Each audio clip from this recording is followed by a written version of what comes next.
السلام علیکم ورحمۃ اللہ وبرکاتہ۔ مفتی طارق مسعود صاحب ایک زبردست عالم دین ہے، میں ان کو پسند کرتا ہوں، حالانکہ ان کے مکتبہ فکر سے میرا تعلق نہیں ہے۔ وہ مسلمان نوجوانوں کو دین اسلام کی طرف راغب کرنے کی کوشش کرتے ہیں، بہت ہی ہلکے پھلکے انداز میں، لائٹ موڈ میں وہ بات کرتے ہیں، چٹکلے چھوڑتے ہیں بیچ میں، اور ان کا سینس آف ہیومر بھی بڑا اچھا ہے، تو نوجوان ان کو پسند بھی کرتے ہیں، تو ان کے لاکھوں میں فالورز ہیں، ان کو سنتے ہیں۔ تو اسلام کے اوپر یا اسلام کے عقائد کے اوپر آج کل کے زمانے میں ایک فیشن بنا ہوا ہے کہ جو لوگ یونیورسٹیز میں پڑھ کے آتے ہیں، اسلامی تاریخ سے یا اسلامی تعلیمات سے ان کا اتنا واسطہ نہیں ہوتا یا ان کو پڑھتے نہیں ہیں۔ وہ اگر پڑھتے ہیں تو صرف کنفیوژن پیدا کرنے کے لیے مختلف جو اسلامی عقائد ہیں ان کے اوپر وہ سوال اٹھاتے ہیں، اس طرح ٹیکنیکل انداز میں وہ سوال کرتے ہیں کہ نوجوانوں کا جو ذہن ہے وہ خراب ہو جائے اور جو دین مبین ہے اس کے جو عقائد کے بنیادی جو عقائد تھے اس کے حوالے سے کنفیوژن پیدا ہو جائے، تو اس طرح کے وہ سوالات کرتے ہیں۔ تو آج کل ایک ٹرینڈ بنا ہوا ہے لوگوں میں، کیونکہ دین اسلام پہ عمل کرنا بڑا مشکل کام ہوتا ہے۔ دین اسلام پہ ایک ذمہ داری عائد ہوتی ہے مسلمان ہونے کے بعد کہ وہ نماز روزہ مختلف قسم کے جو ان کے اوپر پابندیاں ہوتی ہیں، مثال کے طور پر ہم اپنی نگاہ کو صاف رکھیں، ہم اپنے دل کو صاف رکھیں، باتوں کو صاف رکھیں، تو ان چیزوں کو بوجھ سمجھتے ہیں آج کل کے نوجوان۔ تو کچھ ایسے عقائد کے حامل لوگ جو ایتھیزم پر جو یقین رکھتے ہیں، تو وہ ان لوگوں کے دلوں کو، ان لوگوں کی ذہنوں کو خراب کرنے کی کوشش کرتے ہیں اسلام کے مختلف قسم کے عقائد کے حوالے سے۔ تو آپ کو سوشل میڈیا پہ اس طرح کی بہت ساری چیزیں، اس طرح کے بہت سارے مواد مل جاتے ہیں۔ تو ایسے میں آج کل ہمارے بہت سارے علماء ایسے ہیں جس میں حال ہی میں مولانا جو شمائل ندوی صاحب ہیں، انہوں نے بڑا زبردست جو ہے مکالمہ کیا۔ اسی طرح ہمارے علامہ جو ہے واجدی صاحب ہیں، وہ بڑا کام کر رہے ہیں۔ اسی طرح ہمارے مفتی جو ہے طارق مسعود صاحب بھی بڑے ہلکے پھلکے انداز میں تبلیغ کرتے ہیں، نوجوانوں کو مختلف مسائل کے حوالے سے، عقائد کے حوالے سے بتاتے ہیں۔ تو ایک مسئلہ ان کے سامنے بھی پیش آیا کہ اسلام میں لونڈی کی حیثیت کے حوالے سے انہوں نے زبردست مدلل انداز میں بات کی اور منطقی دلائل دیے جو ذہنی طور پر لوگوں کے لیے قابل قبول ہوں، جو دلائل کی حیثیت میں بھی جو ہے وہ زبردست ہوں، شاندار ہوں، اور جو دشمن کا منہ توڑ جواب دینے کے لیے بھی زبردست قسم کا وہ نسخہ ہو۔ تو انہوں نے جواب دیا ہے اسلام میں لونڈی کی حیثیت کے حوالے سے۔ پہلے ہم یہ ویڈیو دیکھتے ہیں۔ کے بارے میں کیا احکامات ہیں، کیونکہ اکثر ایتھیسٹ لوگ اسلام کو اس وجہ سے تنقید کا نشانہ بناتے ہیں۔ اسلام میں لونڈی کا تصور یہ ہے کہ پہلے زمانے میں جب جنگ ہوتی تھی تو جب دشمن کے مرد قتل ہو جاتے تھے تو اسلام نے عورت کو قتل کرنے سے منع کیا۔ جو عورتیں گرفتار ہو کے آئی ہیں، اب آپ کے پاس یا تو ایک آپشن ہے کہ ان سب کو کیا کر دیں، قتل کر دیں، یا ایک آپشن آپ کے پاس یہ ہے کہ ان کی شادیاں کرا کے باعزت طور پر ان کو کیا بنا دیں، مسلمانوں کی بولو بھائی بیویاں بنا دیں، یا ایک آپشن یہ کہ ان سب کو کیا کر دیں، ایسے ہی چھوڑ دیں، جاؤ بھائی آزاد ہو تم۔ نہیں یاری بات میرا خیال ہے، اگر ان کو قتل کریں تو یہ عورت پر کیا ہے، زیادتی ہے، ظلم ہے۔ اسلام نے جنگ میں عورت کو قتل کرنے سے منع کیا۔ اگر ان کو بیویاں بنائیں تو یہ فطری طور پر کوئی بھی اس کو کے لیے تیار بولو بھائی نہیں ہوگا۔ کیوں نہیں ہوگا؟ دشمن کی شکست خوردہ عورت کو کبھی بھی کوئی شخص بیوی بنانے کے لیے، بیوی پیرالل ہوتی ہے، آپ کے ہم پلہ ہوتی ہے۔ اسلام کوئی ایسا حکم نہیں دیتا جو نیچر کے خلاف ہو۔ آپ نے دشمن کو سے لڑائی کی، وہ آپ کے خون کے پیاسے تھے، ان کی عورتیں بھی مرد بھی، عورتیں بھی تو ان کے ساتھ لڑتی ہیں نا، یا اپنے شوہروں کو، اپنے جو مردوں کو اپریشیٹ کر رہی تھی۔ آپ نے زور اور طاقت سے اس دشمن کی پر قبضہ کیا، اب ان کی عورتوں کو اتنی عزت دے کہ اپنی بیوی بنا لیں، یہ عملی طور پر ممکن نہیں ہے۔ سمجھ میں نہیں آ رہی بات میرا خیال۔ اور تیسرے آپشن کیا ہے کہ ان کو ایسے ہی آزاد چھوڑ دیا جائے۔ آزاد چھوڑیں گے تو ان کی کفالت کون کرے گا؟ وہ زنا کو پیشہ بنائیں گی۔ سمجھ میں نہیں آ رہی؟ دشمن کی مزید اولاد پیدا کریں گی۔ تو اسلام نے درمیان کا راستہ دیا کہ نہ تو ان کو اتنا پروٹوکول دو کہ بیوی بناؤ، بنانا چاہو تو اجازت دے دی، لازم قرار۔ صحابہ میں بہت سے ایسے جنہوں نے ان لونڈیوں کو آزاد کر کے بیوی بنایا۔ خود نبی صلی اللہ علیہ وسلم کی زوجہ حضرت صفیہ، وہ غلام تھی، باندی تھی، ان کو آزاد کروا کے آپ نے ان سے باقاعدہ نکاح کیا ہے۔ نہیں یاری بات میں اجازت دے دی کہ بیوی بھی بنا سکتے ہو، لیکن واجب قرار نہیں دیا، کیونکہ مینٹلی اس کے لیے کوئی بھی فاتح قوم تیار نہیں ہوتی۔ تو درمیان کا راستہ دے دیا کہ ان کو باندی بنا دیا جائے۔ کیا مطلب کہ تمہاری خدمت گزار ہوں گی۔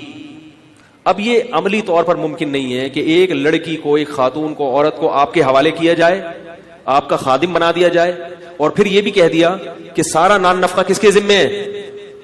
یعنی ریاست نے ان عورتوں کی ذمہ داری اپنے کندھوں پہ ڈالنے کے بجائے مجاہدین پر, ارے بولتے کیوں نہیں, تقسیم کر دی. ریاست اپنے ذمہ اگر ان کا نان نفقہ ڈالتی تو ریاست کو ان سے کوئی فائدہ نہیں تھا. اور ان عورتوں میں بھی تو سیکچوئل ڈیزائرز ہوتی ہیں. اب دیکھو کشمیر میں جب زلزلہ آیا بالاکوٹ میں, کئی ٹرسٹ بن گئے.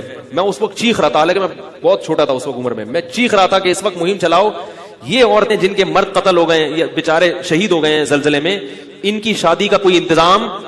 سب سے بہتر عورت کی کفالت کا طریقہ کیا ہوتا ہے, کسی مرد کے حوالے کر دی جائے اور اس مرد پر اس کی ذمہ داری ڈال دی جائے اور اس مرد کے بھی مفاد اس سے وابستہ کر دیا جائے. لیکن ہمارے یہاں ان چیزوں پہ کوئی بات بھی کرے تو کیا ہوتا ہے, اس کو بیوقوف سمجھتے ہیں لوگ. عیدی سینٹر حل تھوڑی ہے ان مسائل کا.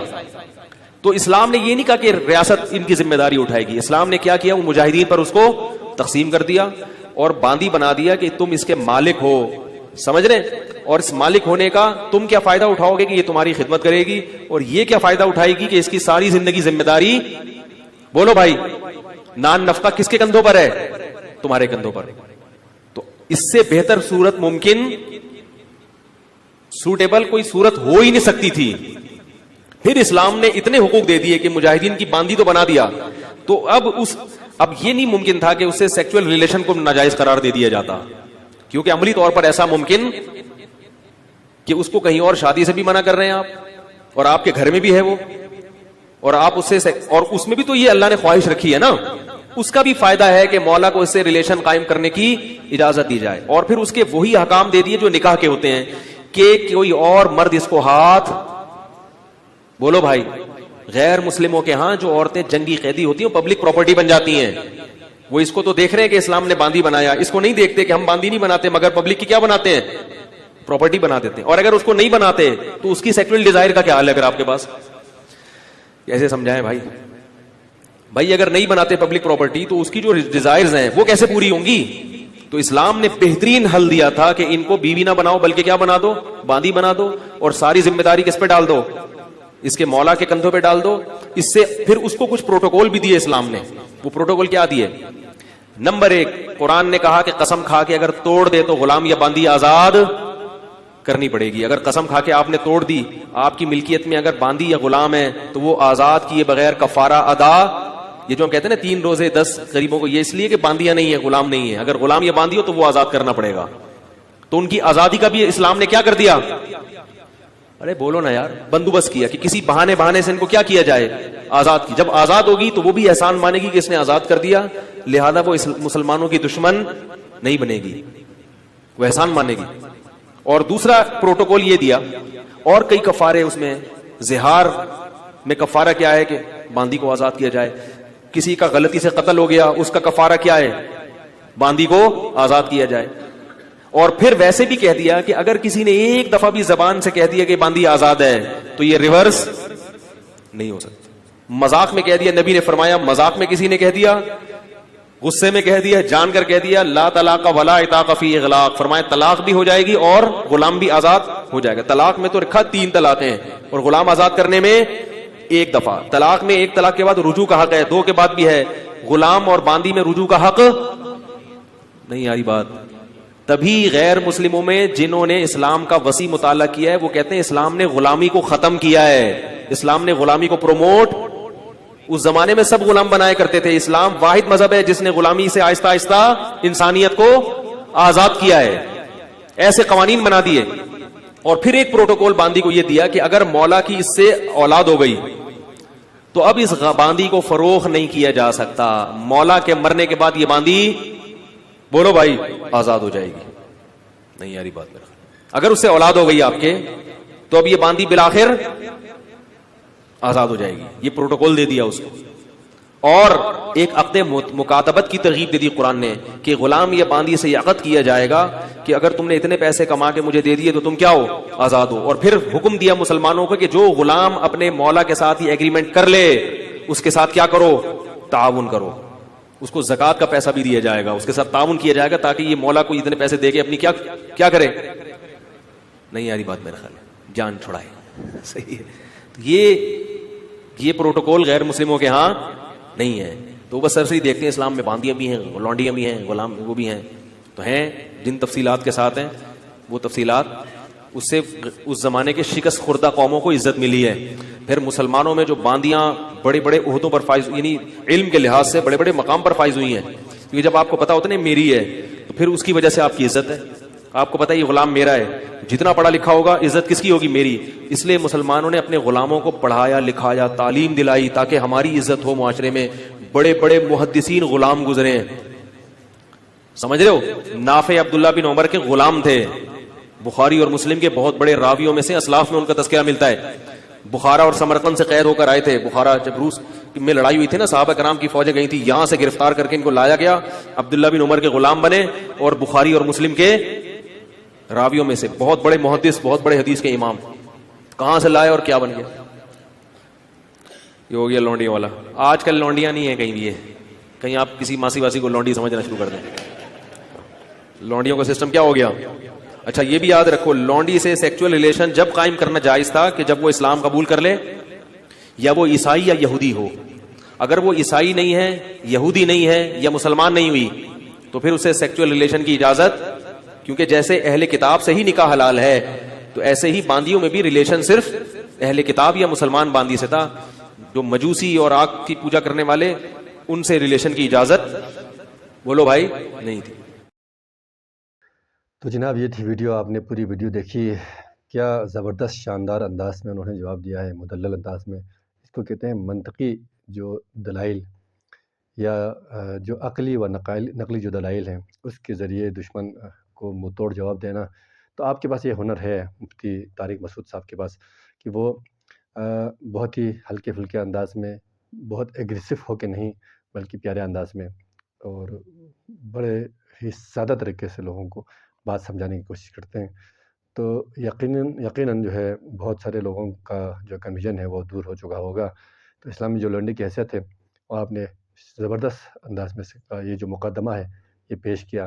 تو یہ علماء کرام ہیں جو دین کی تبلیغ کرتے ہیں, دین کی خدمت کرتے ہیں. اللہ ان کے علم میں اضافہ فرما, اللہ ان کو مزید لمبی زندگی عطا فرما, اور دین پہ ڈٹ کے جو دشمنوں سے مقابلہ کرنے کی اللہ تعالیٰ ان کو ہمت و استقامت عطا فرما. اور دیگر جو علماء دین ہیں ان کو بھی ایسے علماء کی پیروی کرتے ہوئے بہت ہی ہلکے پھلکے انداز میں, بہت ہی لائٹ وے میں لوگوں کو سمجھانے کی وہ کوشش کرنی چاہیے. تو اللہ ہم سب کو ہدایت عطا فرما. اور جو ایتھیزم کا جو بخار چڑھا ہوا ہے لوگوں کو آج کل, اس طرح کا ایک طوفان آیا ہوا ہے, اللہ تعالیٰ اس سے ہم سب کو اپنی حفظ امان میں رکھے, اور ہمیں دین کی تعلیمات حاصل کرنے کی, علماء کو سننے کی ہمیں توفیق عطا فرما. السلام علیکم ورحمۃ اللہ وبرکاتہ.